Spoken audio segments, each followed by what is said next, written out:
വെളിച്ചം നോർത്ത് അമേരിക്കയുടെ നേതൃത്വത്തിൽ കാനഡയിലെ ബ്രിട്ടീഷ് കൊളംബിയയിൽ ഇഫ്താർ സംഗമം നടത്തി. 200-ലേറെ മലയാളികൾ സംഗമത്തിൽ പങ്കെടുത്തു. വെളിച്ചം കാനഡയുടെ പ്രാദേശിക ഘടകമായ വെളിച്ചം ബ്രിട്ടീഷ് കൊളംബിയയാണ് മൂന്നാമത് സമൂഹ ഇഫ്താർ സംഗമം നടത്തിയത്. ബ്രിട്ടീഷ് കൊളംബിയയിലെ സറി ഫ്ലീറ്റഫിഡ് കമ്മ്യൂണിറ്റി ഹാളിൽ നടന്ന സംഗമം സമൂഹ ഐക്യവും സൗഹൃദവും പങ്കുവയ്ക്കുന്നതായിരുന്നു.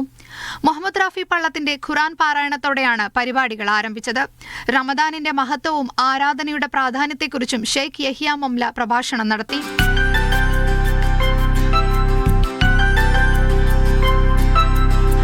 ഇളയെടുത്ത് നോർത്ത് അമേരിക്കയിലുടനീളം വെളിച്ചം നടത്തുന്ന പ്രവർത്തനങ്ങൾ വിശദീകരിച്ചു. കുട്ടികൾക്കായി വിവിധ പരിപാടികളും അരങ്ങേറി. വിപുലമായ നോമ്പുതുറയിൽ 200-ലേറെ പേർ പങ്കെടുത്തു.